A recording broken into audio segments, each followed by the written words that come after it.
saying this, oh, that doesn't look right. All these different things came up that prevented me to continue writing the book, from continuing to edit it, from continuing to put the cover of it together. All these different things allowed me to question so much with it all. But the more that I saw the bigger picture of why am I doing this? Why am I putting this out there? I know it's for the people out there that are facing similar issues, to show them they're not alone, to show them that there's ways to get through this and how to do it in ways that actually work for them. The more that I can zoom out and see that, the more I could be like, okay, it's not really an issue. It's going to be okay. But that took time and consideration for myself and being like, okay, I'm not going to write this in 3 months. I'm not going to write this in 6 months. Whatever time it takes, I will make it happen to be able to keep coming back to this, because I feel so impassioned by this and know that so many people need this in the world. Yeah, definitely.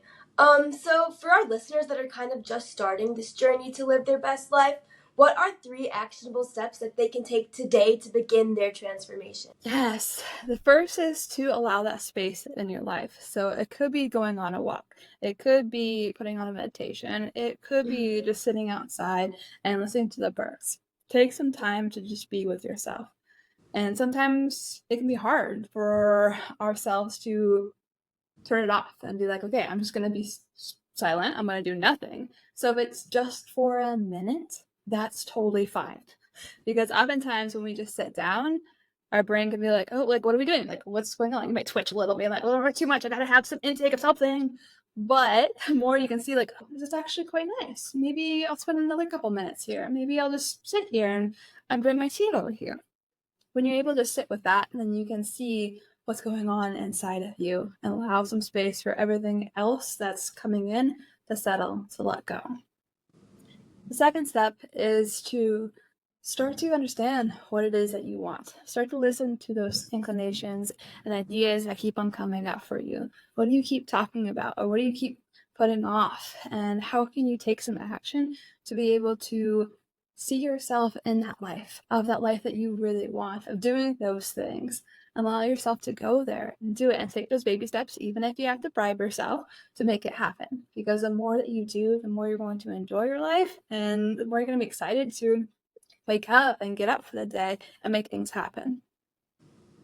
And then the third is to surround yourself with people that understand, that are supportive, that care about you and what you're going through. It's so easy to be on social media and be like, okay, like all the chatter and all the different things, negative thoughts and everything.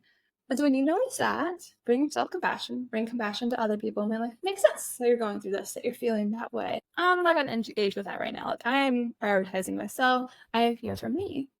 And so find the people that are around you that really care, that understand. It could be your mom, could be a friend, could be a sister, could be someone on social media as well. But start to share the different things in your life that are going well. Because the more that you share that with people that really care and understand, the more we can bring everyone up. And the more that we do that, it's like a wonderful circle of being like, okay, I'm going to support you, you're going to support me. It's going to be all this wonderful thing to be able to help bring us all higher in the world.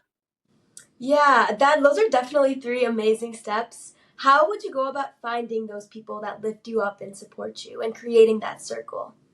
Yes, it is a challenge. It could be a challenge in today's world, especially if you're new to an area, or building friends can be hard too. Mhm. So if it's not your family is an easier one sometimes to be able to be like, hey, like, how you doing? What's going on? And establishing those relationships. But you can also reach out on social media. If there's different people that you know and connect with, if there's different groups on social media that you resonate with, if there's like Bumble for Friends or Meetup, there's all sorts of different places where you can connect with people. And if you have in your mind that you're going to connect with people who are bringing you up, that are inspiring you, that are motivating you, you'll be able to filter the ones that aren't out really quickly and find your people.